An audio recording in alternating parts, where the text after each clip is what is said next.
It's just less satisfied. Why don't I know? There's nothing waiting on.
I booked all my stuff.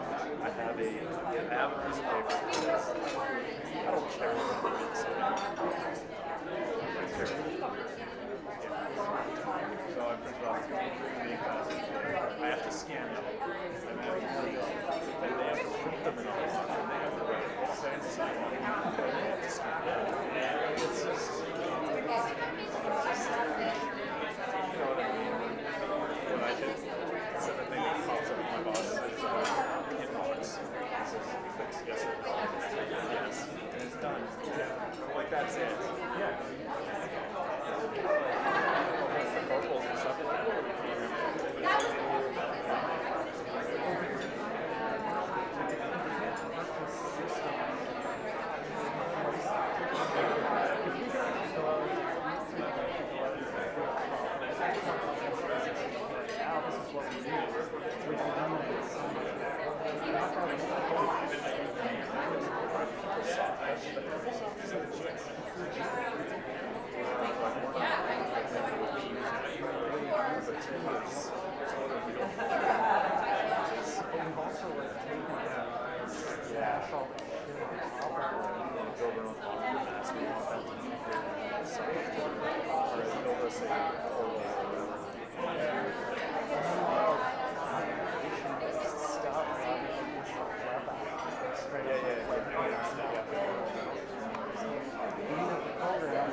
I laughed at you.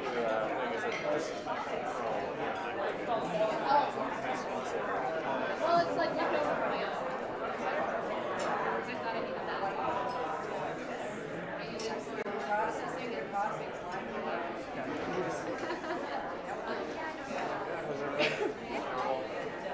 You guys are steady state. That's changed from the last 5 years.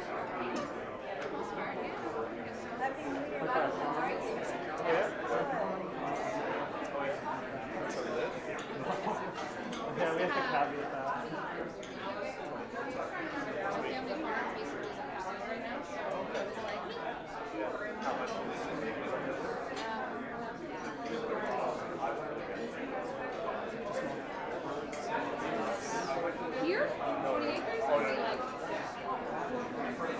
Yeah. Well, you can't buy 20 acres unless you're like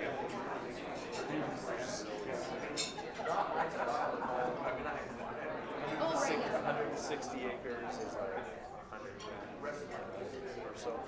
But yeah, it's a quarter something. 1 mile to 1 mile is 640 acres. So that's just like flat territory. Yeah, that's pretty much what I'm buying. I'm buying forest and soybeans. And then about 2 acres of like yeah, it's already rented. Whoever's been It's already being worked and everything, so my brother's trying to sell it for years. So he just wants to fund his retirement. He's been trying to get the family to buy it, but like they've never asked any of the grandkids. So that's what the grandfather is like stressing about selling the farm. I'm like, why don't I buy it? And he's like, what? You can do that?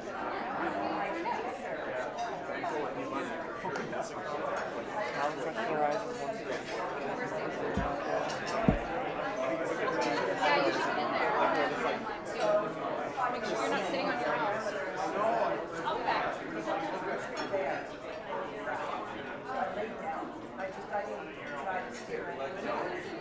Right on top.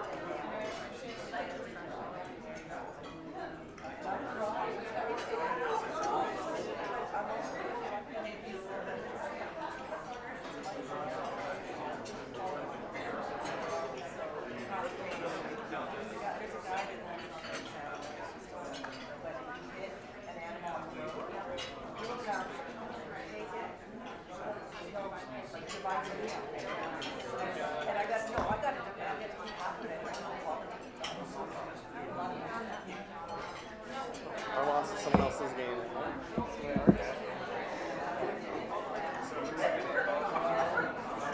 That's water's here for you. We tried. You're welcome.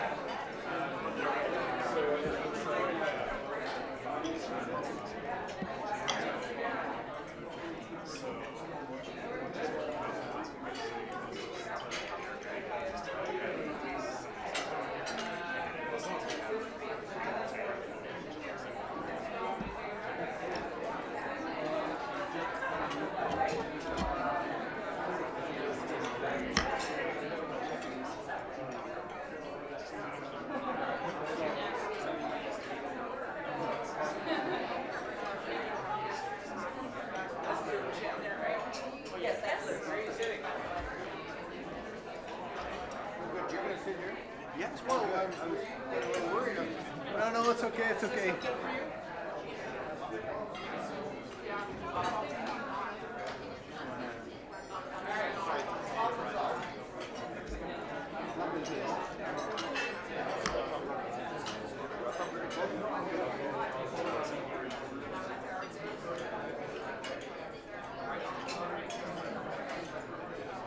Thank you very much.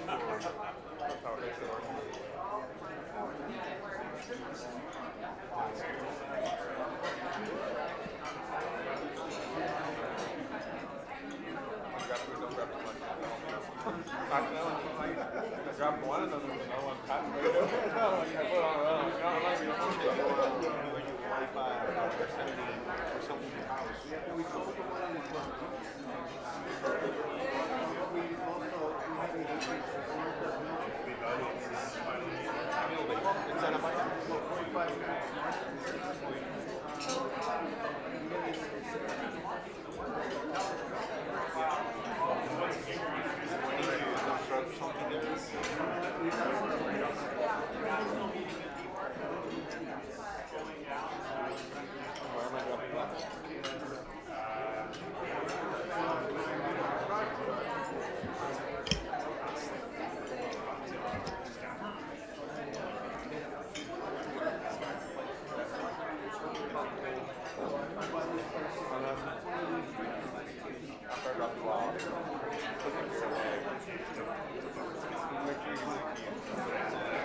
Anything that you need more?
Giovanni goes up there and frame out on the podium. Here, why don't I take this water?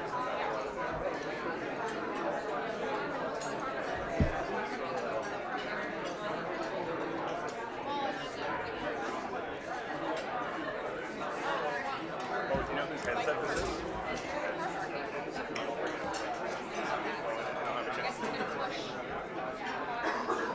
Spanish or something.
Excuse me, everybody. Good evening. May I have your attention, please? Good evening and welcome to the first 2018 dinner meeting. Happy New Year and Merry Christmas, by the way. I hope everybody is enjoying this lovely weather. Now, thank you everybody for participating in this PMI dinner meeting. My name is Giovanni Trejos and I am your programs director. Before we start, I would like to go over a couple of announcements. As you may have noticed, there are a few cameras around. We are live streaming now all the way up to Whitehorse and other places around the island. Also, we are offering live streaming access to all the chapter members, so you can have the option of being at home if you can make it to the place that we are having the dinner meeting for the future. Just also, bar is open. It's just right at the corner back there. I think there is more food, so don't be shy. If you want to grab one bite more, go ahead. At the end of the dinner, well, mostly about 7 p.m., you will receive an email with a link for a little survey. We would like to improve about this kind of events, so we appreciate if you go and make your comments on the dinner meeting.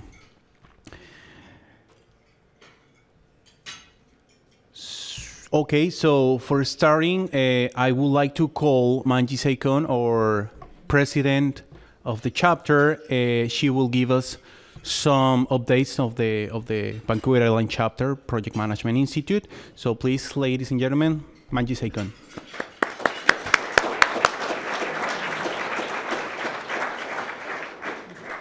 Like Gio mentioned, carry on with your dinner. Don't pay attention too much on this side. I'll just keep talking. It's just general stuff, business as usual. I would start with an acknowledgement. We respectfully acknowledge the Lekwungen-speaking people on whose traditional territory on which the Union Club stands, and the Songhees, Esquimalt, and Sanik peoples whose historic relationships with this land continue today. With that, I would like to welcome each and every one of you to 2018. So we are looking forward to an exciting new year. I don't know how many of you must have read the President message, and in it I've talked about the Whitehorse initiative and the Up Island programs that we are planning for the rest of this year and going ahead. We have a new director. Her name is Linda Heemstra from Nanaimo, and she has some real good ideas to continue our business in Nanaimo and surrounding areas over there. So we're looking forward to that. And we also have our Whitehorse committee, and they are probably streaming right now, watching us online. So hello, Whitehorse. How are you? We have Gary and Chuck and Karen over there. And a big thank you to our board members. So as you all know, we have new blood, young people on our board, and they've been keeping us oldies really busy. So we're getting really tired, but it's all exciting. You know, new ideas, new programs. Our PD conference is happening in April, and the PD director has also started an initiative with the Namgis First Nations. And we are hoping to get them engaged with project management and probably offer them some workshops and new learning about project management. So let's see how that goes. We'll keep you updated. We have 2 more dinners planned for this year. One is in early April, I think. And the second one will be the AGM late May. And in between, we have the PD conference. Our PD conference manager, project manager, Trish, is going to talk a little bit about it. And I'll just go through the slides quickly.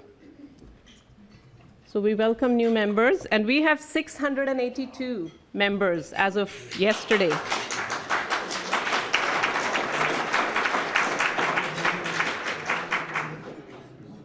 Like I said, we've been really busy.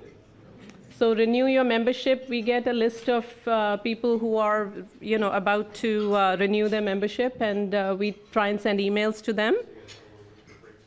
We have, if you're not a member, you can talk to any of our board members here at the dinner, or you could email us. Go to our website, PMI-VI.org. We have a whole bunch of outreach events. Slav, where are you, Slav?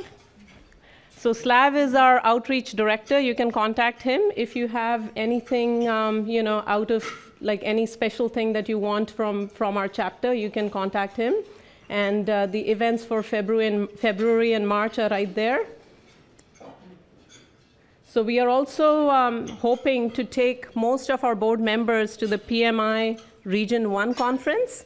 There are 14 chapters in Region 1 for Alberta, British Columbia, Alaska, Montana, Washington, State of Washington, Oregon, and a couple that I may have missed. But people from board members from all those chapters gather at the PMI Region 1 conference. This year it's going to be in Portland, and we are hoping to take most of our board members to this conference to keep us up to date. If you get a chance, go and visit the Portland PMI website. They are leading our region right now, and they always have something exciting and new that they do over there. So we are trying to kind of also keep up with them. Trish will talk about the PD conference. And these are our partners. As you can see, is Eddie here today? I think I saw him. There he is. Eddie is from UVic. And keep your profile up to date. You get PDUs for coming here for the dinner. And if you don't know enough about it, you can ask me or any of our board members. We'll help you figure it out, how many PDUs. And then the other thing that was started by our volunteers director and our certifications and membership directors was to honor our new PMPs. So what we do is we invite the new PMPs on the island to this dinner meeting and then give them a minute to talk about themselves and introduce themselves. Because, after all, we are about networking, right? We come here to network and know our fellow project managers, and that's what we do. We also have Cindy, who's our volunteers director. Where are you, Cindy? Oh, there she is. You can talk to her if you're interested in volunteering for PMI Vancouver Island. As you know, this chapter runs on volunteers. We are all volunteers. We do this because we like to do this, right? So if you're interested in helping us out or being on the board for next year, you can contact Cindy or send any of us an email. Cindy has also been instrumental in creating some new innovative programs for the volunteers portfolio. And one of the things she's done is the Victor program. So what she does is she picks the person who's done the most for PMI-VI, this month, Volunteer of the Month, right, Cindy? So this month, and then, we kind of announce their names. So this month's victor is Yvonne Rincon. Some of you may have already heard Yvonne. He's not here today, but he's won the award for this month. And he is our PMI Education Funds Director. He is starting a new initiative where he's got grade 12 students. He's got some kind of an award for grade 12 students to teach them project management. So if you go to our website, you can learn more about what he's trying to do there. Then we have our SEEPS program. SEEPS is a certification program. We offer 2 sessions every year, one in the fall, one in the spring. Our spring session started just this month on the 20th, right? And Liam is our certifications director. If you have any questions or want to participate in the program, you want to get your PMP, then you can send your name or questions to him, and he will make sure that he sends you the information.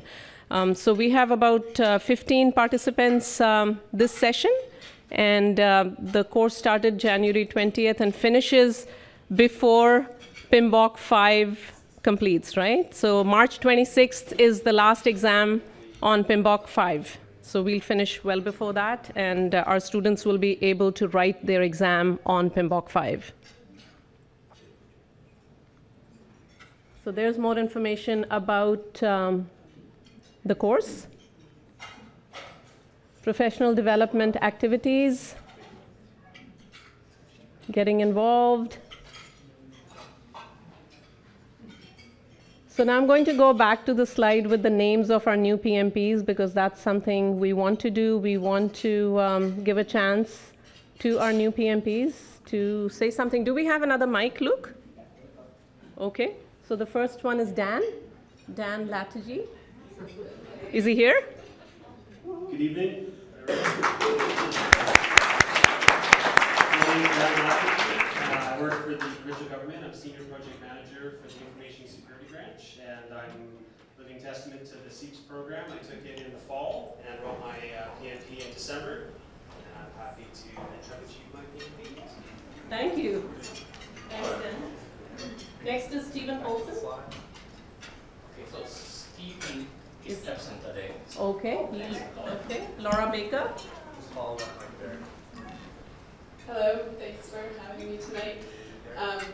I spent almost 6 years on a local infrastructure project for the City of Victoria. You might be familiar with the Johnson Street Bridge replacement project. And in December, I gained my PMP certification. I'm so glad that's done. And in September, I started working for the Ministry of Citizen Services, supporting various strategic business planning initiatives and project coordination services in the Corporate Services Division. Thanks. You're going to be so popular, Laura, because of the Blue Bridge, eh? You're going to be very popular. The next one is characters. Jill Carruthers. I work currently for the Ministry of Environment, and I actually do product management. So I took a little bit of we actually finished our PMPs last December. We were previously with the Ministry of Citizen Services doing much more strategic project management. Now in the IT space, doing a bit more of that product stuff.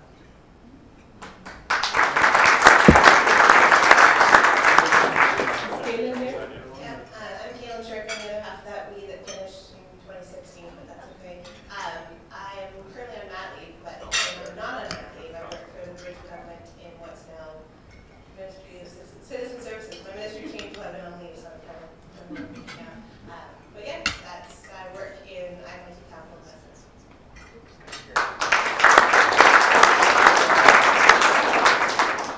We have Kent.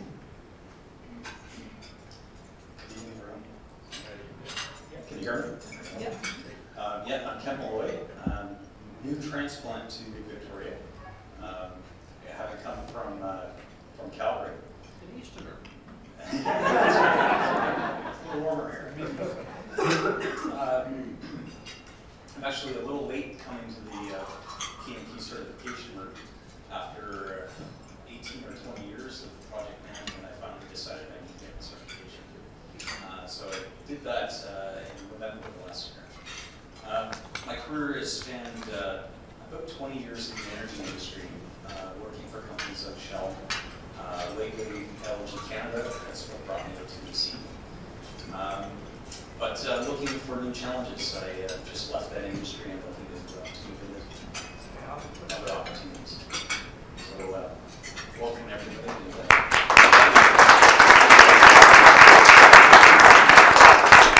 Helen is next. Hi, my name is Hélène Roberge, and I work for the District of Saanich, and I manage the project management office there. That's a job that I took on a couple of years ago, and I had done a lot of project management, but I didn't have my PMP, and it was a requirement of the position that I take it on to do that. I was like, oh yeah, I'll do that. Well, it's been quite a journey. Challenging, but I've learned a lot. I really benefited from the SEEPS course. I don't know how I would have done it without that. And my colleague Slav here, who's a PMP, helped me immensely with my studying and guidance through it. And I'm just really excited to be part of this community and just discovering this whole world of PMI has been great.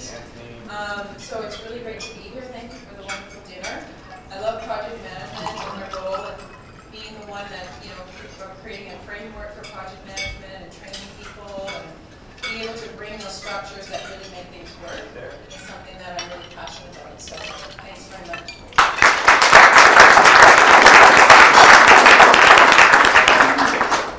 Then we have Callum. All right, well, good evening, everybody. My name is Callum McGregor. I am currently a capital project manager with Western Forest Products. Mechanical engineer background. Prior to my current role, I was in Vancouver, working for a consulting firm, doing a lot of work with Metro Vancouver and other infrastructure companies like that. Before that, I was down in Western Australia, working in the iron ore mining industry. And yeah, just really enjoy coming from an engineering background, getting into project management, and great organization. Looking forward to seeing the presentation tonight and meeting everyone else. So yeah, glad to be here.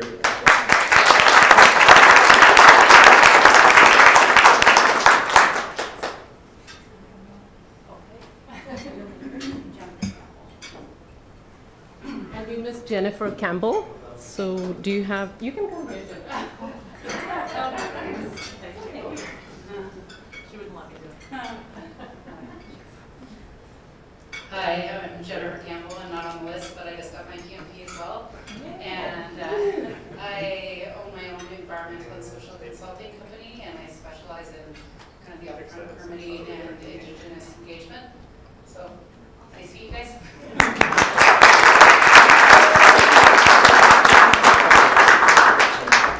It's good, so good to see all the diversity, you know, in different industries, different people coming together and sharing their ideas. And welcome everybody again, especially the new PMPs.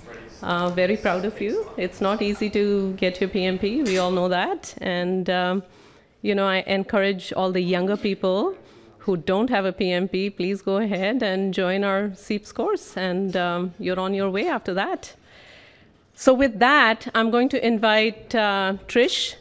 Trish is our project manager for the PD conference, and she's also an ex-president. Most of you know her.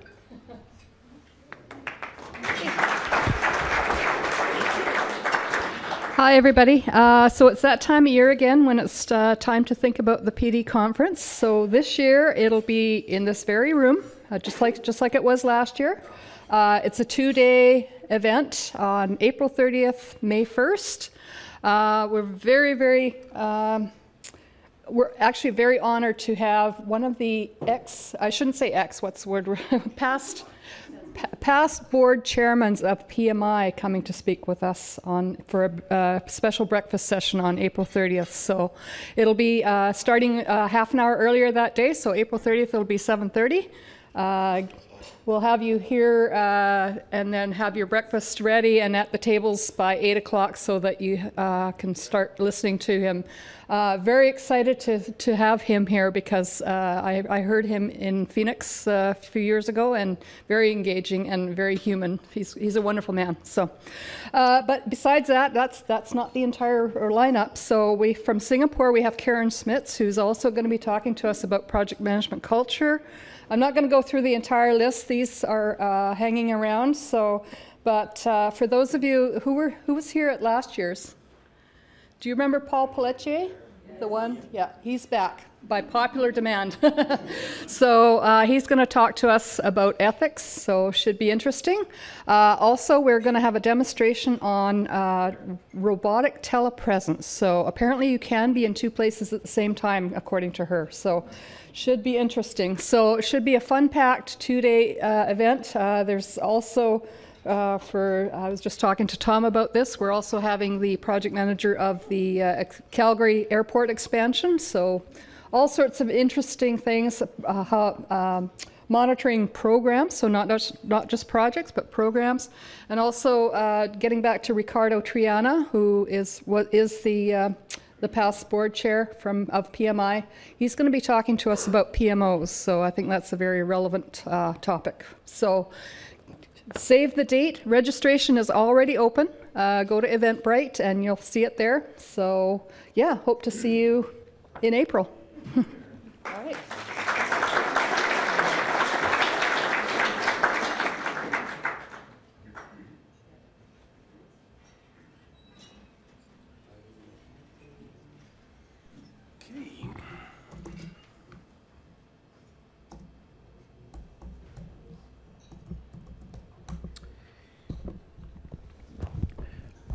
Thank you, Trish. I participated as well last year in the PD conference, and it's amazing the amount of knowledge that you can grant for the conference. Now, ladies and gentlemen, it's my pleasure to introduce to our speaker of the evening. So, Tom Sparrow is a certified project management, holds a Master in Health Information Science from the University of Victoria and MBA from the Athabasca University. He has also been actively involved in the Project Management Institute and lectures at the University of Victoria. Tom Sparrow, the Chief Project Officer of the North Island Hospital Project, he will be providing the audience with an overview and summary of the project, lessons learned, and update of the future healthcare infrastructure projects across BC. I think that it was in 2015 when we have the start of the project. Right now, it's planned to finish in this year. What we are going to see in his presentation is lessons learned of this project and, well, what is the future of BC. Ladies and gentlemen, Tom Sparrow.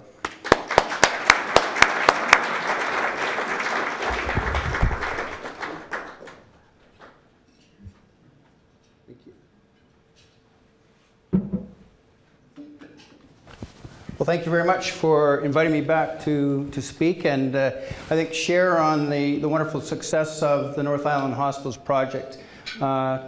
I was here, as you mentioned, a few years ago, and obviously it's progressed significantly since then. You know, I would like to acknowledge, even in the room, we've got Nick and Lizanne with Evolve. They're part of our compliance team, a great engineering firm, and hoping and looking forward to working with them on many future projects as well. I think it's great that, you know, I'm able to share with peers and colleagues the progress on this project. And I've got quite a few slides. Actually, speaking of slides, is it just, we need some slides. Not to worry. And while we're doing that, I would want to say that it's funny when you mentioned Whitehorse, because I actually lived in Yukon for 19 years. So, hello Whitehorse, it's nice to see them again. Had a lot of fun up there, did a lot of projects up there, and of course a lot of the foundation for my knowledge is based on the learnings that I've done throughout this wonderful country. Is there any way I can have the lights turned down so people in the back can actually see better? Is there any way we can turn the lights down a bit? Super, thanks.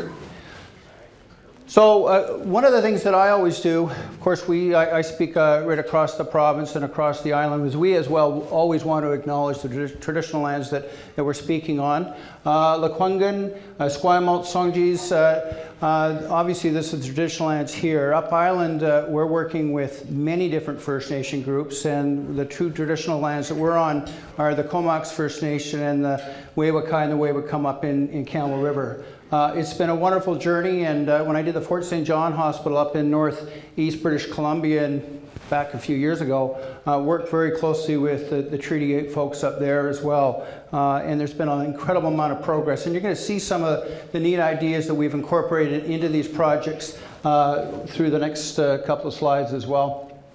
For those of you that aren't familiar with our project, it's a $606.2 million project. As noted here, there's 95 beds up in Campbell River and 153 down in the Comox Valley.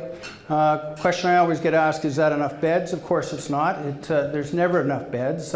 Unfortunately, in healthcare in this province, and quite frankly, wherever I speak in North America, and even when I was in London last year, the biggest problem we have is really not the acute care side. It's unfortunately the complex care and the alternative level care beds that of course we're lacking throughout the world, and it certainly is an issue and does certainly put a lot of pressure on the acute care business as well. The other thing that we certainly like to acknowledge is the 40% investment by the Comox Strathcona Regional Hospital District. When you're doing projects of this scope and size throughout BC, outside of mainland Vancouver, each of the regional districts is responsible, legislated, to provide 40% of the capital funding on the projects. and they've been a wonderful and super partner on this project as well. Official opening on both sites actually took place in November of this year.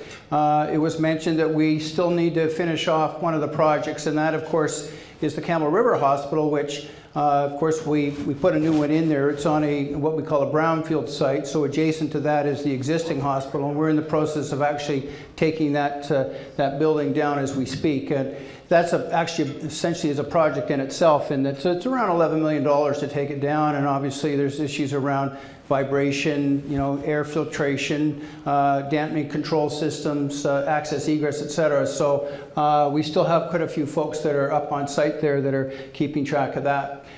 We had a lovely opening up in Campbell River where we had Minister Dix and Minister Trevina provide the grand opening there with the chair of the Regional Hospital District, Charlie Cornfield, and then down in Courtenay we had our Premier, John Horgan, was the speaker there, and of course it was also very well attended by folks in both communities as well.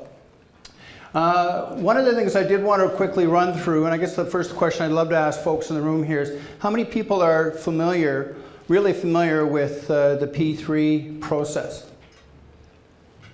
Because I think that's part of the misnomer. There's a lot of misunderstanding about the pros and cons, and so I thought I'd run through a couple slides here just to give you a bit of I guess, PMBOK 101 on it from a fellow that actually gets to deliver these things. So essentially from our perspective, we do look at a design bid build, we'll look at a design build, P3s, we look at CMs, construction managed, stipulate sums.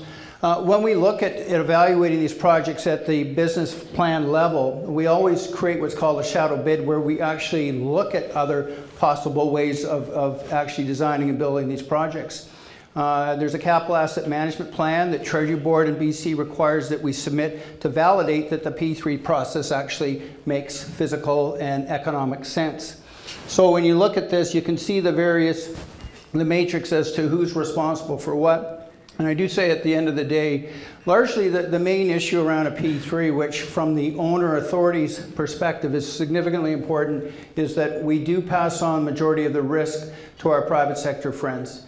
But the problem is, I have to say, is even though the risk might be passed on to them financially, obviously the owner of the health authority or the government organization, it could be a BC Hydro in the case of, say, a Site C or John Hart Dam, etc. We still, at the end of the day, hold largely the responsibility in the project, because we're the ones that are the face of the project, and we're going to carry it with it as well. So even though it's a P3 and a lot of the risk is passed on to our private sector partners, we take these projects very seriously, and I have a huge team, compliance team, of which Nick and Lizanne, and God bless Lizanne with the amount of work she did through not only our commissioning, but the compliance testing, verification, validation over the last year or so.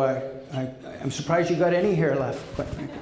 But it's been a great project that way, and of course our project, like around 18 other large healthcare infrastructure in the province, has been utilizing the P3 methodology.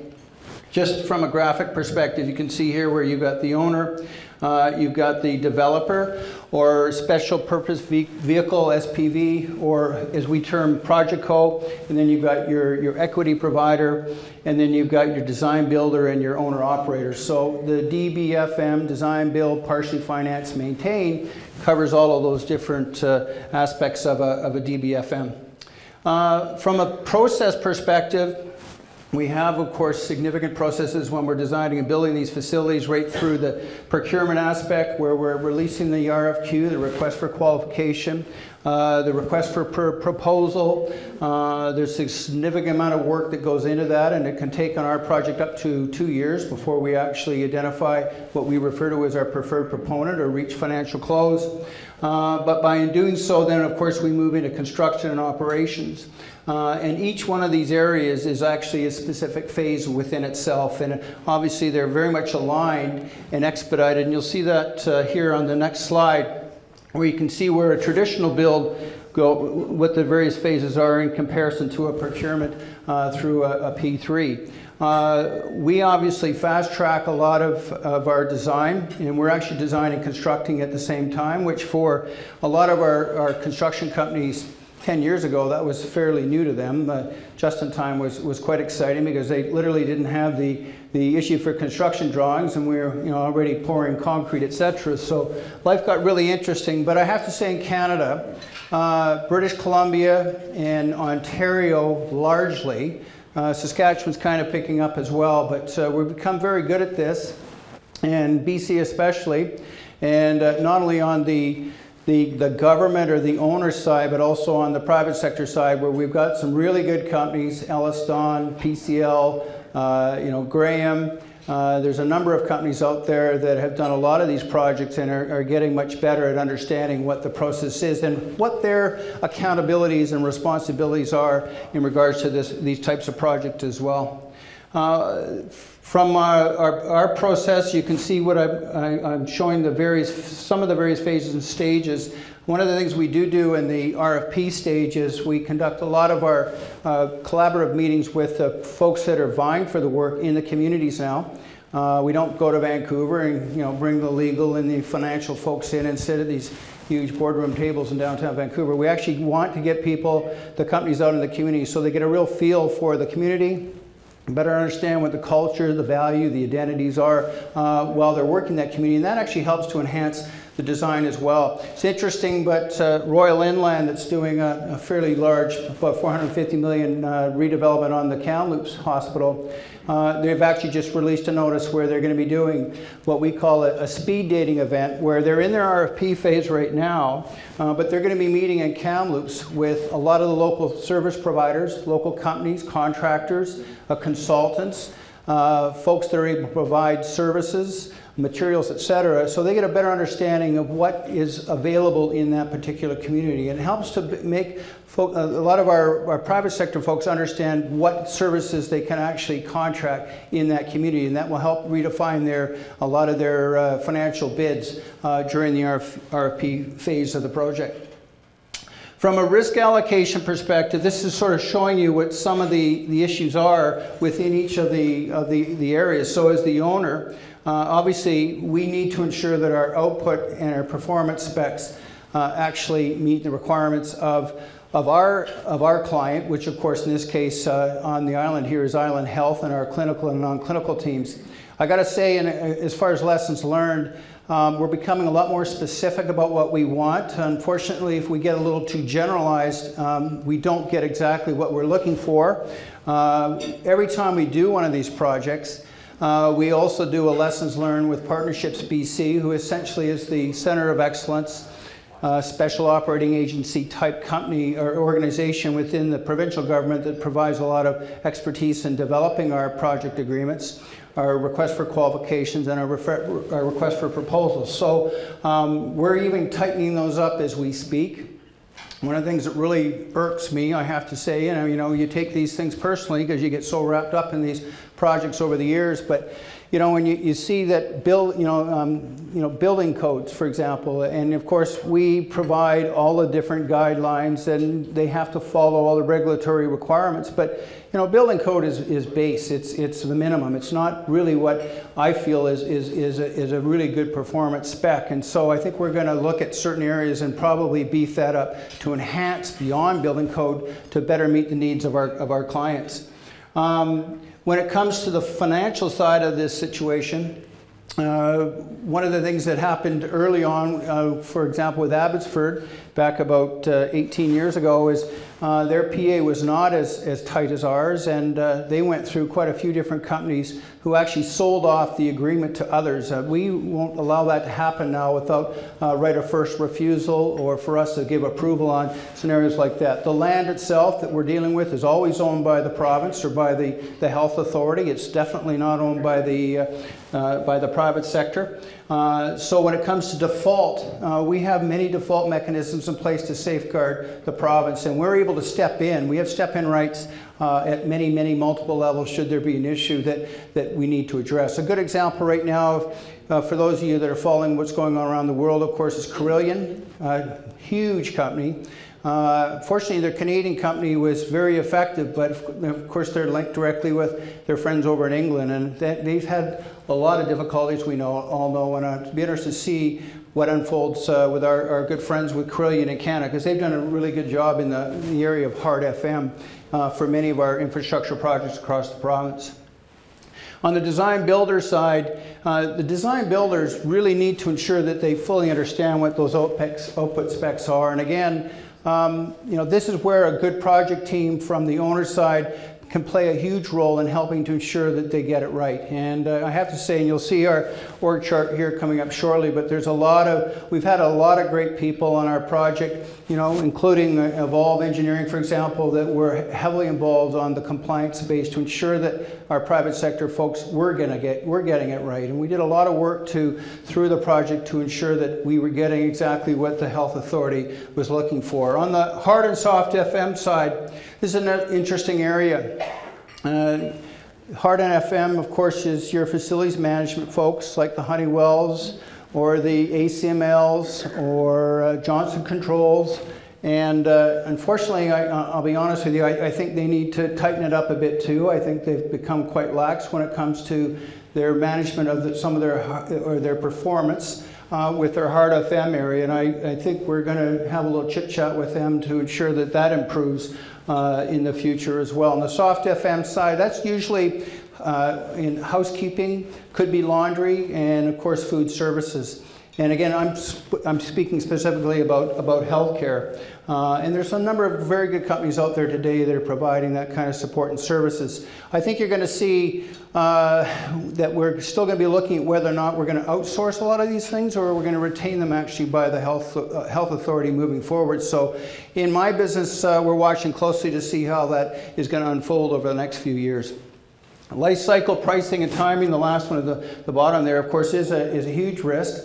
On a P3, usually we're looking at design and construction of around 3 to 5 years, and then we've got a 30-year operating agreement with these folks. So tied into that, of course, is that they have to ensure that at the end of the project that everything is essentially as new as it was when we first started. There's 5, 10, 15-year, et cetera, inspections on everything, and we need to ensure that they bring it up to speed. And if there's any issues, life cycle is actually tied directly into that, so that many items are actually replaced at certain periods throughout that project. We don't have that many projects that actually are entering beyond 15 years right now. There's the Gordon Diamond and probably Abbotsford. So we're learning to see how those projects are evolving when they do reach those certain limits in those stages. So even though we might be designing and building, we're constantly looking back to see our original projects to ensure that we can learn from them, because quite frankly, this is still relatively new for the Canadian market. So as far as some of the opportunities, this sort of breaks down some of the areas that are positive from our perspective, and then also from our project co or our private sector partners. It allows the health authority to devolve itself with some of these responsibilities in dealing with facilities and focus on their raison d'etre, or their main focus of business, of course, which is healthcare. There is a significant increase in value for money. We do a project report once we hit financial close, and PBC, or Partnerships BC, helps us do that. Most value for monies, or VFMs, in our province run anywhere from 15 to 25 million in savings over that 30-year period. But actually, the North Islands project came in at 113 million. So again, that report is also available if you're interested. Those reports are all posted on the Partnerships BC's website if you're ever interested in learning about the behind the scenes on what goes on with a project of this scope and size. On the private sector side, of course, they're very concerned about life cycle, their operational costs.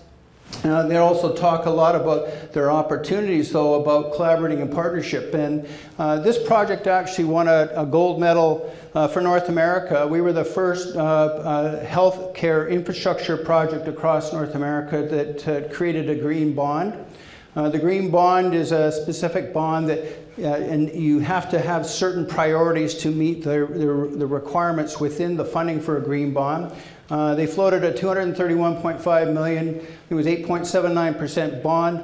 It was oversubscribed by about 500%. So it's good testimony, and I think exemplifies some of the great work that's been done on this project. And we certainly have a lot of folks from around the world who are looking to see what we did. And then from that, actually, Ontario's gone out and they're releasing a lot of their projects through a green bond process as well.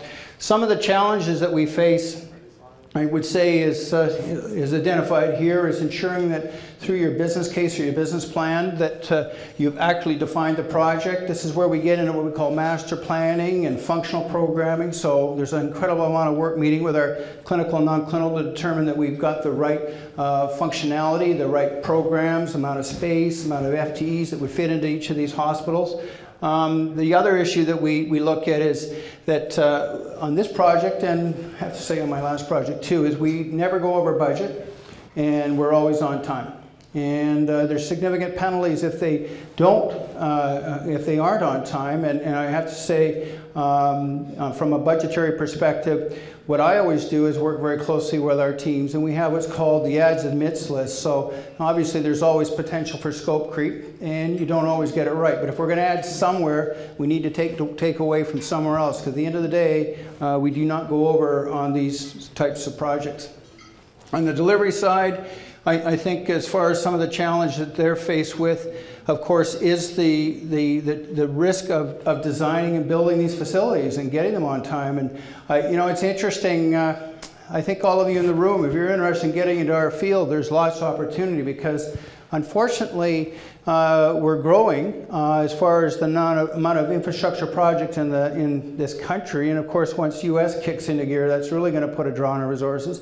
But in addition to that, we're losing a lot of folks as well. And so whether you're at the front end with the skilled trades development or all the way up through to chief project officer, we just don't have enough qualified folks in the room. And I would say that the same issue is with our private sector partners as well. They're constantly poaching from one another because there just aren't enough folks to go around to support all of these major projects. So when we look at going out and releasing what's called a RFQ, request for qualification, we look very closely at who is on that team, who's their bench strength, who's going to stay, where are they going to be living, where are they going to be working. And unfortunately, we haven't always won in that department, but I think you're going to find that we're going to put some more pressure on them to ensure that they are effectively managing our project. And it's certainly something that everybody needs to be aware of. You can't manage these projects from Calgary or even Vancouver when you're doing something on the island. There's always the logistics around, of course, as we all know, about rain and fog and all the other fun things. So these are the kind of issues that we like to address and get right on the table, right up front, to ensure that we don't run into some of the complications that unfortunately we have had and experienced over the years.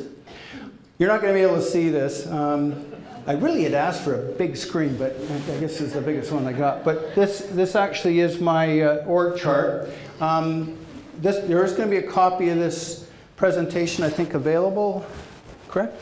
So you can have a good look. But if you're interested in overseeing one of these projects, here's a good template that you might want to steal or borrow, and feel free, because that's what it's all about. We got to learn from each other. But as you can see, I'm hiding out way up in that top left corner there. But and I report to essentially the Associate Deputy Minister of Health, Sabina, and then also the President and CEO of Island Health.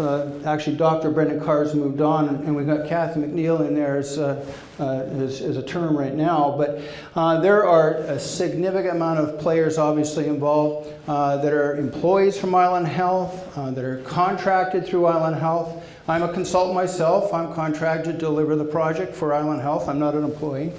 And then, of course, we have many other advisors, such as Evolve, for example. We have financial advisors. We have, Partnerships BC. We've got a significant amount of advisors at all levels that are exterior that we don't need on a full-time basis that come in and provide us assistance through the life of the project as well. The other thing that's important is the reporting relationship that I would have, say, with the senior executive with Island Health, and used to meet with them on a very regular basis, and I want to meet with them. It's sort of the whole thing around that C-suite that we're all talking about these days. We want to make sure that your fellow colleagues are very much aware, because a lot of the programs and services that we're dealing with obviously directly impact their particular branch or their department within Island Health. I mean, Island Health has got roughly 18,000 employees and an operating budget around $1.5 billion a year. So it's a fairly large organization, and of course, when you're building projects of this scope and size, you tend to touch on almost every aspect of that organization. So lots of work and a lot of communication that is constantly going on in both directions. From a construction employment perspective, we had created over 2,200 direct jobs for the working on the site. We had, I think it was at the peak, there was around 1,100 employees at both sites. We hit over 290 apprentices 1 month. Huge initiative there that we wanted to ensure we connected the dots to build on the skill development trade programs. We brought in Industry Trade Authority and others to work with North Island College and build on the apprenticeship programs. We also track the employment levels at both sites, from both within a community, outside the community, across North Vancouver Island, the island, and then everybody off the island.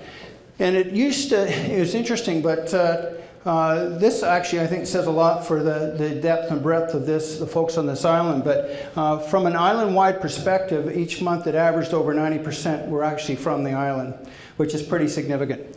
There was approximately $165 million that was expended on various organizations, suppliers, consultants, etc., from the island. And actually, I've got a list of them, I think, here, yeah, in the next slide here. So here's some of the companies, and I know that you can recognize probably all of them, but we do try to utilize as many local companies as we possibly can when we're delivering these projects. It's funny, but a lot of the people in the community seem to think, you know, we're going to be bringing these people in from outside. The problem is those people from outside are busy working somewhere else. And so it's a heck of a lot cheaper to be able to utilize your local services, suppliers, consultants, specialists, advisors, etc., wherever you possibly can. On the apprenticeship side, this gives you just a bit of the breakdown on what it looked like, and that was actually, I think, at that peak month that we had. But we, of course, track that information and actually provide that back through advanced education as well for insight from their perspective. And then this shows you what some of the peak workforce looked like through some of the months and where it peaked up in April of 2016. On the green side, I'm really proud to say that this is actually the most energy, these two hospitals are the most energy efficient hospitals at this point in time in Canada. The targets that were set here were quite significant. Island Health has a wonderful energy management team, and you know, Nick and again Lizanne were heavily involved in assisting us with that area. There's a lot more to be done. But we certainly have raised the bar here, and you know, the province originally had set targets of hitting 80% reduction in greenhouse gases by 2050. When we opened these facilities, we hit 73 of that 80% in September of this year. So I've already asked our friends to raise the bar on our future projects, and I think you're going to see we'll be able to share that good lessons learned with other hospitals throughout the province and also throughout Canada as well. BC Hydro was very helpful and actually had given us close to $1.6 million in grants back because of the great work that was done on this project. Some of the areas that we were able to have some major savings on is the heat recovery program. And if we had more time, we'd actually get Nick to come up here because he understands it a lot better than I do. But instead of losing all that heat in the air, we're recycling it back through heat pump programs, recycling programs, etc. And it's making a huge, significant difference. I still think there needs to be some work done there with our friends at Stantec, but lots of opportunity for improvement in that area as well. These are just some of the other tiny areas that had a huge positive impact. from the roof insulation, wall insulation, the glazing, and even the interior lighting. So we look at absolutely every single opportunity where we can actually save. And of course, these large infrastructure projects are all LEED Gold. We've been doing LEED Gold here for years. It's funny, a lot of the other provinces will phone me and they're just astounded that we're at LEED Gold. I mean, LEED Gold is LEED Gold. I mean, it's not a big deal anymore. It's the benchmark for how we build these facilities here in BC. Ontario was actually, they're still playing around, but they haven't actually hit LEED Gold on most of their projects. But you know, we're always trying to compete back and forth. It's kind of fun. On the stormwater management side of things, this is actually a unique and new program where you can see those are actually, those plastic shells are they're half shells, but they're flipped around. And of course, up in Courtenay, there's a lot of underground water and river systems, and we were able to take advantage of that. And as you can see here, there's over close to 500 gallons of water that can be stored, percolate back down through the various systems underground through the quadra sands, or we can actually also do a controlled release of the water through the city storm sewer system as well. One of the things that one of the original ministers, when we submitted the business plan for approval, required that we look at increasing or enhancing our storm water management plans. So this is why we're looking at 100-year rainfall events. But one of the problems I'm seeing on our projects as time goes on and as we all get a little grayer is, unfortunately, we've been designing up to 100 years, but as you can see from the weather we've had over the last few years, we're actually moving that to 500-year events, because the 100-year events are happening about every third or fourth year. And so, you know, and we learn from all the various projects that are going on around the world. So whether, you know, we had flooding, you know, in New York, or the issues over in Japan, whether it's seismic, it's tsunamis, heavy rain, whatever it might be, we're always taking those impacts into consideration when we're designing and building these large and huge facilities. On the other side of the fence, when we're moving in, these two large hospitals have in excess of 2,000 clinical and non-clinical employees. And of course, not only on the design and construction, but obviously from a project management perspective, there's a huge issue there in training, educating, and orienting these folks before they get into the hospitals. It's a huge issue, and it certainly is something that we need to continue to work on.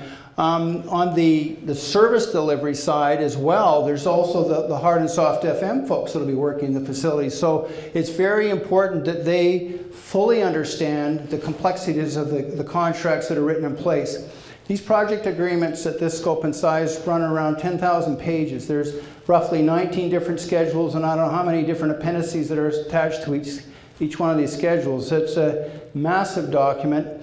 And I just wish that a lot of our friends would read them a little bit more closely, because I think they nod in advance because they want to be part of the project, but they sometimes don't realize some of the risks that they're taking on by putting their name on that contract. So I think a lot more work needs to be done in that area. Performance management, KPIs, you know, we have them all, and they're all tracked electronically. Is it a good system? I think there's still room for improvement there. I had lunch with Bruce Kerr, who's with Pacific Meridian here on Monday. And Bruce is probably the guru for hard FM across Canada. Lives out in Saanich, actually. But he does work right across this country, and we're still dealing with a lot of the performance requirements on the hard FM side. So I think you're going to see, we're going to try and tighten up the documents from that perspective in the future as well. On the clinical commissioning and the technical commissioning side, are these buildings actually ready to support healthcare? I know we learned a lot from our project, where even though we'd put a lot of pressure on our private sector friends well in advance, well over a year or 2 years in advance of moving into these buildings, or what we call reaching even service commencement, I don't think they recognize the the significance of what they needed to actually do. And you know, you can lead a horse to water, but it's important for them to understand what those requirements are. And I think we're still going to need to focus a lot more time and attention on ensuring that our private sector friends are aware of what those responsibilities are well in advance of what we call service commencement. On the clinical side, you know, as I mentioned with the training, education, and orientation, it's a huge initiative, and there's a tremendous amount of training and education that goes into, and programs that are developed to assist these folks before we move into these facilities. And you know, you need the right people in play to be able to provide that link and that guidance. And again, you know, if you're dealing with scenarios where you might be moving from one health authority to another, there's a lot of difference between them, and so there's a lot of cultural change that needs to take place and a cultural awareness. And again, I think these are things that we need to take into consideration when we're looking at projects of this scope and side. Integrated technology, IT, IMIT. I don't think it really matters what industry, and I think, you know, we even go in with our eyes wide open and we still have issues. And I think it's interesting because I know there's a lot of IMIT folks in the room here, but I'm finding that at times it's actually better to have non-IMIT people in a project management basis managing the IMIT people than at times the IMIT people, because they get so wrapped up in their particular system or program, sometimes it's hard for them to see the forest through the trees. And I think they do need some help and guidance in that area in order to ensure they get it right. And I'd be the first to say that, you know, even on our project, and again, God bless Lausanne with some of the systems we had, and we had well over 19 significant systems in the facilities that, you know, had to get verified and calibrated and functionally working properly, and it took a lot of work and quite frankly a lot of frustration on the behalf of our team members and our private sector partners to get it right. And so again, it certainly is an area that I think we need to be much more focused on moving forward. I did an MSc in health informatics at U of Vic, and it's funny, when I had to do this thesis, it was all about electronic health records. And it's still, you know, you look across this province, you look across this country, you look in the United States, I mean, there really aren't very many effective electronic health record systems in play today. And this is really causing a lot of angst for all of us. And it's an area that we continually need to focus on and ensure that we start getting it right. Because everything, when it comes to integrated technology, everything talks to everything else. And you know, whether or not you wet your bed or you left your bed, it's linked in, and you know, it's tied in with all the different security systems and your pharmacy systems and your computrition, your menu systems, your computerized physician order entry system. Everything is interlinked with one another. So it's becoming quite complicated, and of course it's tough. It's hard work, and it certainly is an area that if you're interested, there's a lot of opportunity in that particular area as well. On the community involvement side, and you might have noticed I really like speaking, but we did a lot of community consultation right across North Vancouver Island. We had some excellent advisory committees. We had the Aboriginal Working Group, which was made up of over 35 First Nation representatives right across North Vancouver Island. We had BC First Nation Health Authority on there. They were a wonderful group, and they were integrally involved in helping us design the building and actually provide some operational input as well.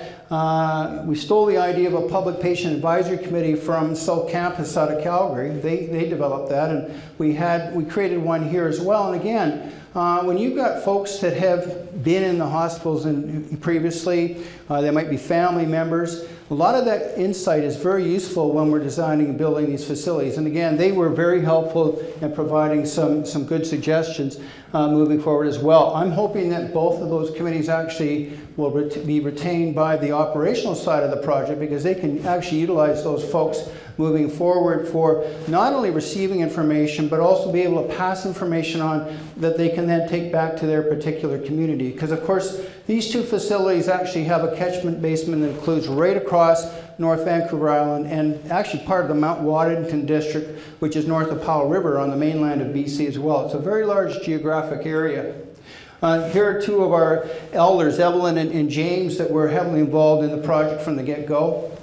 Funny, talking about our Yukon roots, I actually, on both this project and Fort St. John, I took a delegation up to Whitehorse to showcase some of the great work that they had done at the Whitehorse General Hospital, and then also at a smaller First Nation community near Haines Junction called Champagne-Ajac. And then we also went to Quanlandun, which is traditional lands that are actually within the Whitehorse boundary. But a lot of great work that's been done up there. We try to incorporate some of those ideas and have our First Nations connect with them to learn from them moving forward as well. We also had an art committee, of course. It's interesting in healthcare. It's very, very frustrating, and most of you probably don't know this, but funding, you can't not get any government funding for art in these facilities. The funding is provided through a hospital foundation or through an auxiliary or through a corporation or private sector, and so there's a lot of great work that needs to be done from a volunteer's perspective at generating support for us to be able to place art in these facilities. Children's and Women's Hospital, which recently opened a new part of their project, was around $682 million, and they got a substantial amount of money from the Children's Wish Foundation. I think that's the name of the foundation, Children's Women's, and was very supportive in providing a lot of the art that went into that facility. It puts a lot of pressure on us because, of course, we'd love to have these beautiful walls, but fortunately what we need to do is work very closely with the communities and corporations to enable us to actually have the investment, the funding support to be able to place the art in the buildings. So I've got some pictures here that I'll just quickly run through. This is in the Comox Valley Hospital or campus. This is what we refer to as the living wall. We work very closely with museums who provided us with these pictures, for example, depicting various scenes of pictures from that area. One of the things we tried to do in both communities was to standardize the design within the facilities, but also to recognize the culture and the uniqueness, the history within each of the communities. And of course it's different whether you're Camel River or you're in Courtenay Comox. And so we tried to do that through art, through pictures, through color schemes, things that identified things that were more unique to each of those various communities. On the left there, we also planted, we had traditional gardens that we work closely with the Aboriginal First Nations on, and so there's a lot of traditional plants and herbs that have been planted, and we're hoping that the elders are actually going to help us in maintaining some of those plants, and also provide interpretive signage so folks will be better able to understand exactly what plants have been planted in each of those gardens. This is actually a shot of the chemotherapy area, but one of the designs that Stantec, who was our lead architect, is instrumental on, and they got these ideas actually from Europe back in around 2008, 2009, is the significant size of these atriums that are actually situated, positioned in the center of each of these facilities. And so the amount of light that we're able to get in to the middle of the buildings, right down to the core, is quite significant. And so, of course, the amount of windows is also significantly increased as well. This garden here is actually part of the chemotherapy, and you can actually take your treatments inside in privacy, in a group setting, or you can actually go outside in that courtyard there, which is totally private, and have your sessions there as well. So again, we've tried to incorporate as much natural light into these buildings as we possibly can. We've actually even got in that emerge area, it's hard to see, but we have light tubes actually that are running right from the 4th floor down onto the level 1, providing natural light into emerge as well. Surgical services are operating rooms. Comox, we've got 6, and up in Camel River there's 4. These are all state-of-the-art operating rooms, some of the best equipment you'll find anywhere in the world. These are not what we would call tertiary or quaternary level operating rooms. The specialist rooms like that, or operating rooms, are at Victoria General or Vancouver General or Royal Columbian. This is the next layer down, but they're capable of providing all of the various top programs that are necessary to deliver that type of a healthcare program for operating in that community. In addition to this, we also have 2 procedure rooms in each of these hospitals, and the procedure rooms actually ensure that you're able to actually take away some of the demands in an operating room, because this is day surgery that can be done in a smaller environment, smaller room, and so it's actually improving our ability to actually cycle more folks through the operating rooms. The inpatient unit you see on the bottom right there, as you can see, that's standardization as well. And one of the things we did there is they have the same, everything is on the wall, same-handed wall throughout each of the rooms. And so a lot of times in the past, we actually used a wall where it was actually, you'd have the same services on a common wall, and so everything was actually mirrored. It was flipped over because you were using the one wall to support those common services. But of course, that means that if you were to go in one room, it would look one way, it would be the exact opposite in the room right beside it. And of course, potentially from what we refer to as issues with adverse events, that can cause a lot of complications. It's more expensive to do it this way, but in the long run, you're essentially improving on your adverse events, which at the end of the day is basically saving lives. So it's obviously it's extremely important. It's something we've incorporated into both of these facilities. Here's a shot of the emerge. Again, these emergency areas there, one of the things you'll find in both hospitals is the respect for privacy and confidentiality. And it's all of the rooms there. If you go into a lot of the old emerges today, you know how you've got curtains all over the place. Well, we don't use curtains anymore. One, for infection control, it's quite dangerous. And secondly, there's no privacy. You know what everybody, your neighbor's been doing, and everybody throughout the emergency when you walk into an emerge. And here, all of the exam rooms are all hard walled. And the only public accessibility is actually on the exterior part of each of the exam rooms. You do not walk through the middle of emerge anymore and get to see and look if you want to or not. And of course, a lot of times it's embarrassing, but in our new design, your only access is actually through a public corridor that would get you into that one particular exam room, none of the other ones. And so again, patient-centric is really important for us, and privacy, confidentiality is something else that we take very, very, very seriously. Down in the Comox Valley campus, there's also a psych unit. It's state-of-the-art. One of the things that, of course, we run into issues with regulations is they're constantly changing. And you wonder, well, how do you stay up with that when it takes you 4 or 5 years to build these darn things?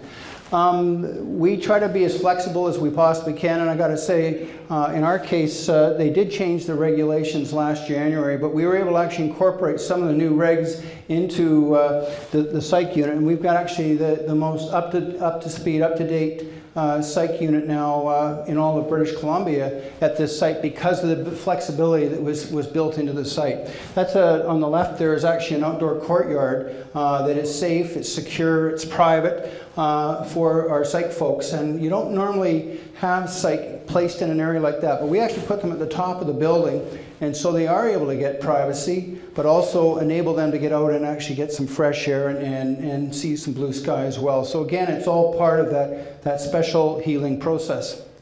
Wayfinding and signage. It's sort of like IMIT. It's another tough one.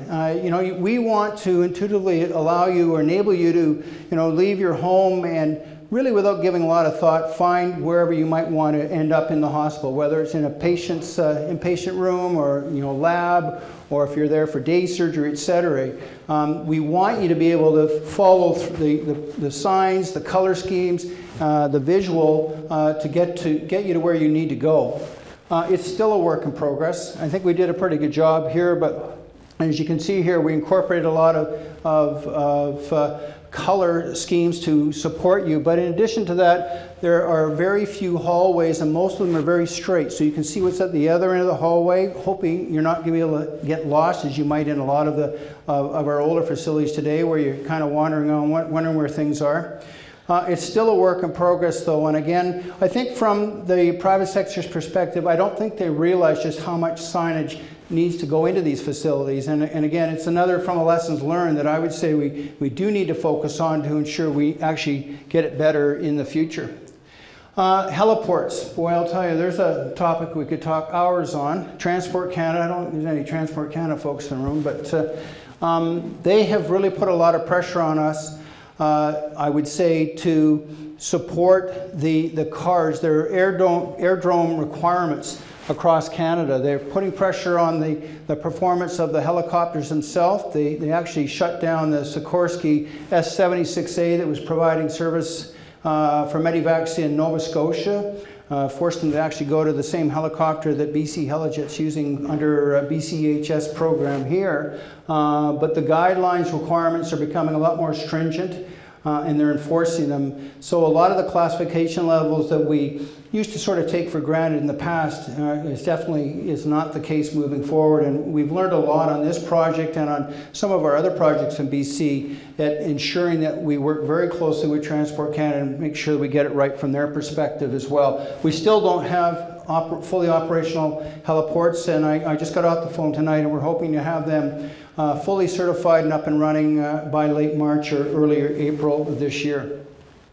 Timelines on our project, as I said, we're still in the process of finishing off the deconstruction at the Campbell River Hospital. So as you can see, here's some of the timelines associated with that. We're still looking at getting in there getting it completed by middle of September. So there's a significant amount of excavation that had to have taken place on that site. And of course, as I mentioned earlier, there's a lot of infection control issues when you're dealing with trying to take a building down that's adjacent to a fully operational hospital. But fortunately, we've got some good companies in play that are able to support us from that perspective. This is just a shot of some of the hospital coming down. They actually broke it down into 3 or 4 different phases. And actually, the majority of it is actually down now. It's amazing how quickly it's come down.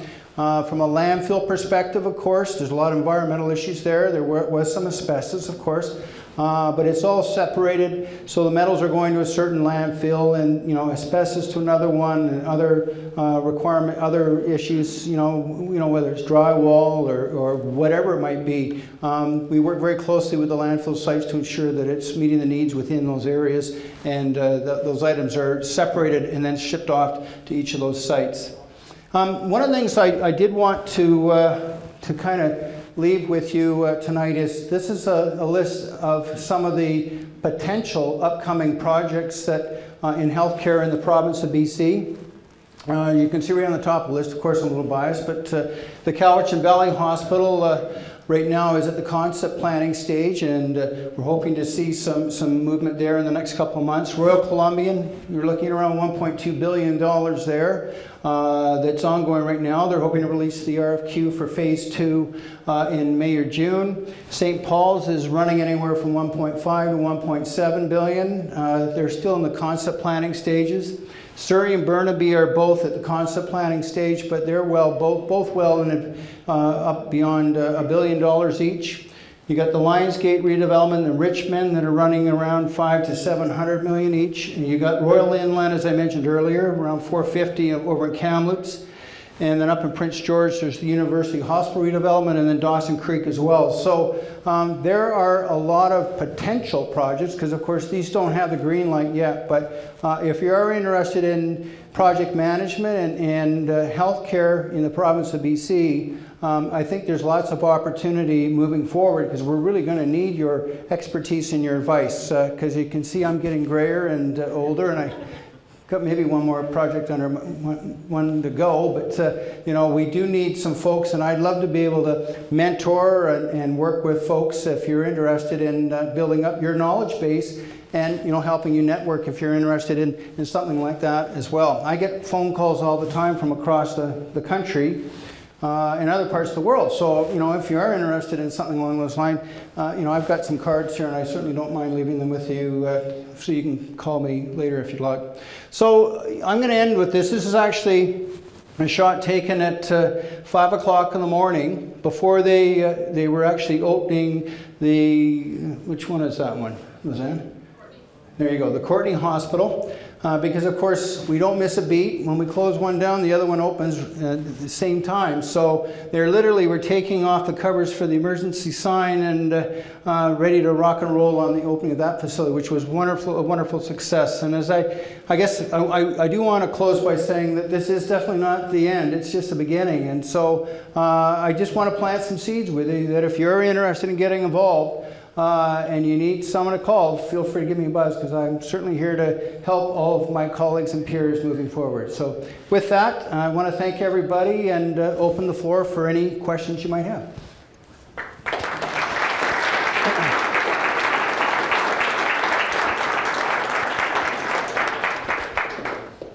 So this is the perfect time. If you have a question, just raise your hand and I will grab the mic there. You mentioned there was an operational project, so is that that's separated from the infrastructure project, and is that still ongoing? Yep, so on the operational side, as I mentioned, it's a P3. So the implementation or design construction phase lasts anywhere from 3 to 5 years. Then there's the 30-year operating agreement. That's part of the project agreement. And so what we've done, and we've learned from past experiences, we actually brought in our general manager for contracts who oversees that contract. We brought him in actually 2.5 years ago. He was part of our design team, he was part of our management team, so he was able to actually get a really good understanding of what we were designing, why we were designing it, who was involved, and then when it came time to move in, of course, he's instrumental in managing that P3 contract for the life of the contract. And again, there's what we refer to as an ASP, or an annual service payment, which is the monthly payments, which is made up of a combination of capital funding. So 60% of the capital in these projects is actually paid back from the province of BC over that 30-year period. And then in addition to that, there's the hard FM payments that are made to support, hard and soft FM if there's soft FM as well, payments that are made to manage that facility for that 30-year period as well. Every single month, they sit down well in advance and they look at the performance of that project at for that particular month. And everything is looked at. There's penalties for literally everything. I mean, if a toilet's not running or if an operating room isn't functional, your penalties can run anywhere from like $25 to a toilet to maybe $3,000 or $4,000 per day for an operating room, and everything in between. Elevators, there's everything is considered and looked upon, even your response time if people are phoning for assistance. So he manages that contract, that operating agreement, and as mentioned, he'll be there, or a representative will be there for that 30-year period.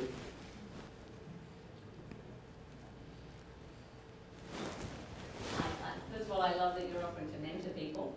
I'm Sue Maitland, I'm a career and life transitions coach, but I was a project manager in a previous life, so my question for you is this. You said there's lots of opportunity, and I work with people who are looking for opportunities in project management. What would the key characteristics be for someone who can be successful doing the kind of thing that you do? Well, you know, I get that question a lot. People go, how do you get to do what you get to do? I know a little bit about it, a lot of things. Because from my end, as a manager, as a project manager, I guess you might say I kind of take it to the whole new level, but I always exemplify that I manage balls. And each one of them is an area, and each one of them has a director or somebody that's responsible for that area. And I learned long ago from actually somebody, when I used to work for the federal government, Regional Director General for Pacific Region told me, she said, Tom, you run Yukon, I'll run BC. If you have any problems, call me. If you don't have any problems, I don't really want to hear from you because I'm busy dealing with all the other stuff down here. And I thought that was an excellent lesson for me, and I think one of the best things that we can do at our level is empower our folks to do what they need to do and stay out of their way. I'm here to help, and I'll connect the dots, and I work 7/24/365 anywhere in the world. Like, it doesn't matter if I'm, touring in Nepal, which we were in September, or I was in Rajasthan and India in February. I have an iPhone that is good anywhere, and I'm always available to support our team and our staff and my executive as well. But I don't like getting in the way. I empower our folks to do what they do best because, quite frankly, a lot of them obviously have a lot more knowledge and understanding in that particular area than I might have. I have Kerry Beauchamp. He's my design and construction project director. I would say he's probably one of the best in Canada, if not North America.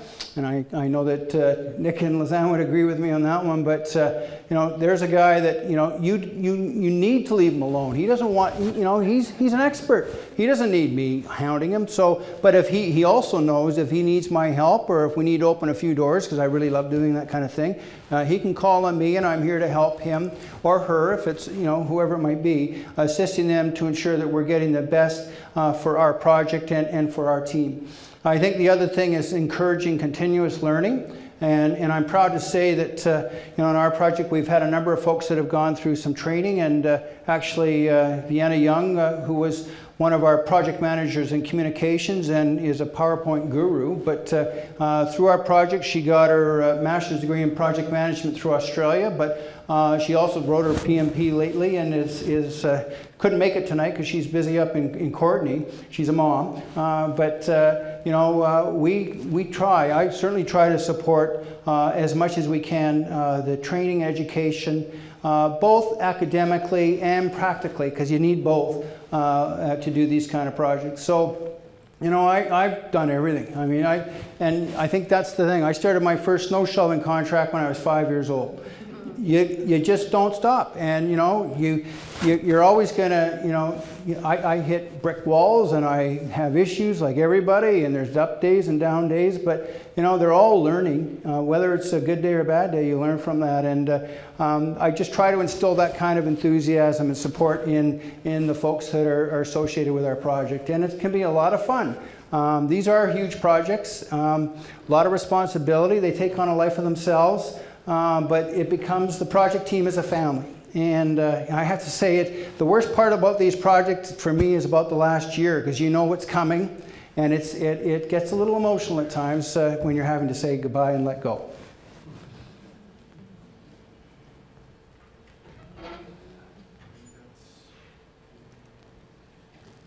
Okay, I think that's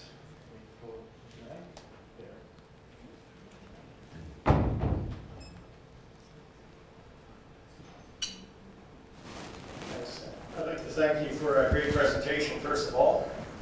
My question is with regard to the PMI framework or PMI framework as it applies, maybe not so much with P3s or construction management, but how companies like the Yellowstones or PCL or Graham's are sort of picking up on that process.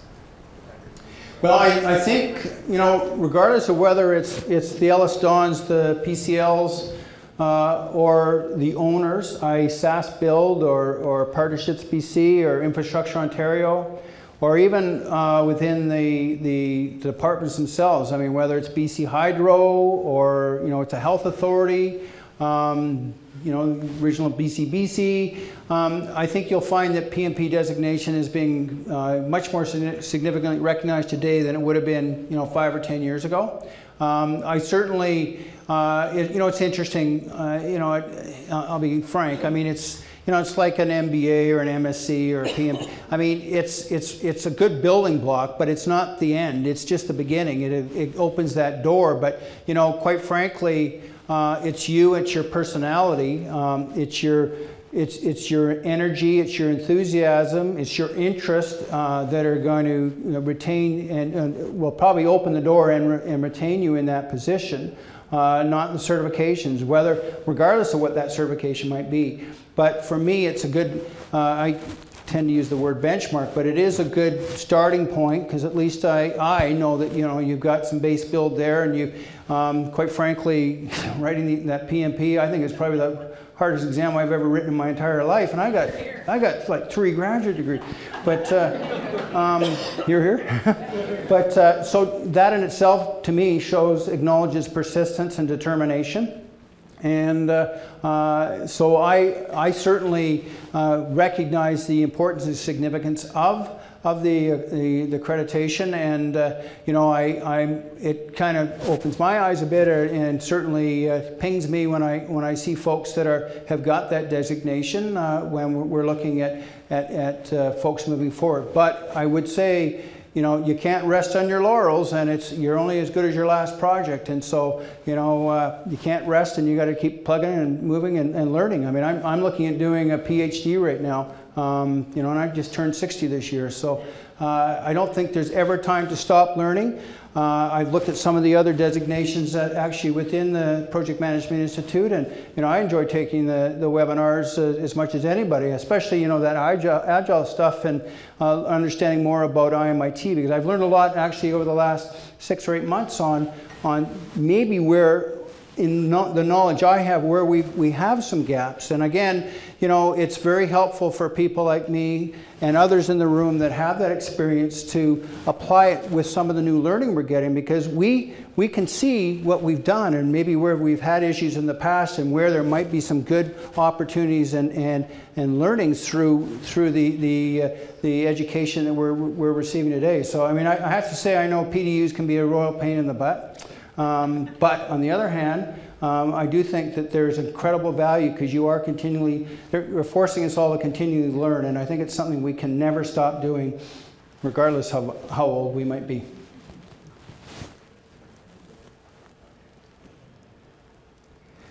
Nick, you promised you weren't going to ask any hard questions now. I was just going to support one of the comments. My name's Nick from Vancouver Engineering. I've been on the North Island Hospital project since December 2010, and it's been quite a ride. It's been excellent. I was just thinking about what you were saying about the project managers on the job, and I was reflecting on some of the things that went really well and some of the things that were very challenging. And I think the common denominator between the two was the project management of whether it's getting the elevators working or the wayfinding signage or the IT. I think there's a huge opportunity for project managers to get involved and make a big difference, because I think if you have got some project management talents, you'll really stand out in these kind of projects. But it's extremely demanding. The timelines are crazy. There's so many moving parts. There's huge dollars at stake if you don't meet the deadlines. But I think if you are a good project manager, this is a fantastic opportunity to get involved in these kind of projects. And there's nowhere to hide. And if you are talented, you'll get recognized and rewarded for it. Thanks, Nick.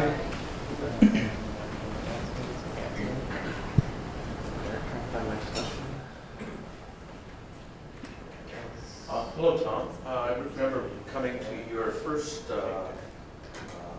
talk here, and I was very intrigued with how things had continued. And I want to compliment you, and by complimenting you, your entire team that's in the room and put together, built this hospital, because I run very complex, demanding, drop-dead dates, and zero budgets, and everything else. And so I understand the complexity and the moving parts. So first of all, your team did a superb job. And it's nice to hear that from your peers, so I'm telling you that. Thank you. Now here comes the question. The real question is, with such a high-stress job and your project team, what is your rate of turnover on project managers? I'm just curious about that. It's almost zero. It's quite amazing, actually. We really don't have, on our team, we didn't really have that many. On the private sector side, they had a number of folks. But, you know, in all fairness, not that many that really didn't perform. I think going in, a lot of folks had their eyes open, and we certainly ourselves don't have the blinders on. So, you know, we kind of know the right questions to ask and what to look for. And I think, as Nick was saying, you know, they are, you get into these things, you know, it takes up a lot of your time, but it's, you know, how often, I've said this in the past, we all are living in a very special time. We're replacing very, very important infrastructure around the world right now. You guys can all be part of that. It's legacy stuff. It's, you know, we design these things out to 30 to 50 years, but quite frankly, they're not going to replace this hospital in 50 years, I don't think. They're going to be busy doing other things. So I like to look at it as being like a 100-year project. Well, how many times in the past have they been building infrastructure of that scope and size? And, you know, they really haven't. We're very lucky in this era that we are being tasked to provide this kind of responsibility, and so, you know, it's a two-way street. It's there's a lot of energy required, a lot of commitment, but I think at the end of the day, there's incredible rewards as you see these facilities come out of the ground, as you see the clinical and non-clinical working in these facilities, as these families, the patients, in a hospital setting are utilizing these facilities. It's pretty special. You know, I like to work in the community that I'm building the facilities in. So, you know, you're always walking around. You go to a grocery store, you go, you know, hiking or biking, whatever it might be. I mean, you know, people look up to you, and there's a lot of accountability and respect that goes along with that. But there's also a lot of pride in what you're building. And we try to instill that pride in our project team, both on the owner authority side and also with our private sector partners, because it's very important for them to get that same feeling too. This is one thing I would say is this is not supposed to be a win-lose. We work on, you know, it's a win-win for everybody. If we see issues or that we can help the private sector, our team with, we are just as open to point those out to them and assist them as we would hope that they would do the same for us. At the end of the day, the success should be for everyone, all stakeholders that are directly related to the project, whether you're in the community, you're a patient, you work there, or that you were involved in the design and construction of the facility or operating it over that 30-year period. So it's something that, you know, I think once you get involved in it, it's quite uplifting, and obviously there is a huge commitment in ensuring you get it right.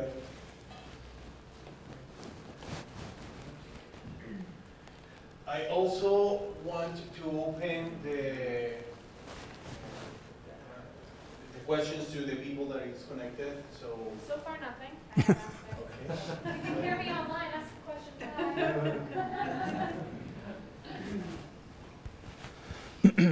Given the complexity of a project of this nature and the need to come in on time and not go above budget, I'm just curious if you could advise, in a nutshell, what some of your best practices you've learned for defining and managing scope.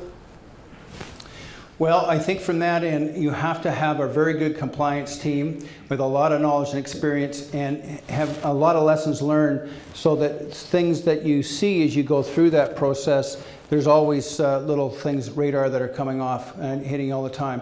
Very hands-on, a lot of meetings, but you also want to ensure that there's effective meetings. And I got to say, we have a significant process around what that meeting entails, as far as not only the agenda, but also what are the action items that are coming from that meeting, from those discussions. And we always ensure we put a name to that action item and a date. Because of course, you know, what scope creep can include even that in itself, in that, you know, there's a lot of times that people are meeting and a lot of things are discussed and nothing gets done. And you know, I think the other thing is ensuring that the minutes within a meeting, because there's thousands and thousands of meetings, make sure that they're properly minuted, and if necessary, even have them signed off and approved by the stakeholders that are part of that meeting as well. We, you know, we work with so many different stakeholders, including, of course, the municipalities, for example. And, you know, even ensuring that the private sector, when they go and have their meetings, when their engineers and their planners are meeting with the municipal planners, et cetera, ensuring that they're minuting what it is that they've discussed there and action items arising. Because, you know, unfortunately, a lot of times we're dealing with issues that might have occurred 2 or 3 years in the past. A lot of these people are retiring, they're not even there anymore, and you get these new folks in, and everybody's trying to figure out just what was actually, you know, agreed upon or discussed, you know, 2 or 3 years ago. And I know a lot of folks in the room are probably smiling and nodding their head in agreement on that one, but I do think that, you know, doing our due diligence from that perspective really would help safeguard as we move forward to validate this work when these issues arrive 2 or 3 years after the fact, because unfortunately they will. And a lot of times we just don't know where to turn to get the right information. The other thing we do on these large projects is, and it seems to be only one particular record, there we go. One particular records management program we use, which is referred to as ACONEX. And ACONEX is a document management system that actually records every transaction, an RFI, transmittal, submittal, all your email, any of the compliance-based issues where maybe you take a picture and you make some notes on it. everything is tracked in it. We were averaging around 67,000 documents per month that were going through this system. So at the end of the project, you have millions of documents. And of course, I throw the keys to the contract manager who's going to manage this thing, and off I go. Well, what happens if they got an issue or 2, 3 years from that point in time? The ACONEX, the document management system, if it's an effective system, allows them actually to go back to every single document, it's date stamped, it's tracked, etc., and right down to email. And so that information is extremely helpful should there be issues arising moving forward. Thank you.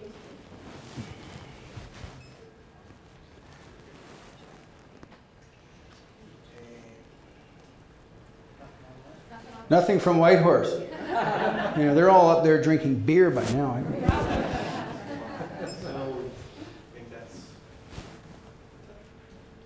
Well, I guess that's a wrap. So is there, on the PMI chapter thing, are there any things you do for closing? Or do you want me to close? Or? Yeah,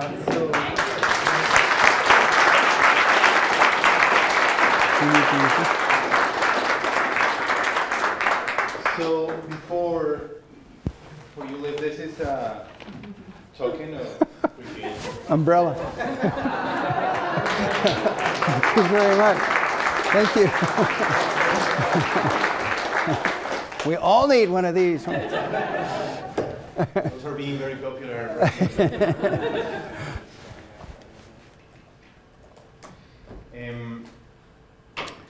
So that's mostly the end of the evening. I would like to ask if from any member of the board of directors has any announcement for closing the evening. Then reminder of the PD conference, of course. Everybody is invited. It's the 30th of April 1st. That's it. For the next dinner meeting in April, it will be the 5th of April. I will be sending the invitations to everybody in a couple of weeks. We will have a very interesting topic to discuss. It's tsunami, very quite mentioned it recently in the last week. So I think that's it. Thank you very much. Hope to see you in the next dinner meeting. Thank you. That went well. Yes. Look at that. On time.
Disaster artist? He wasn't that one.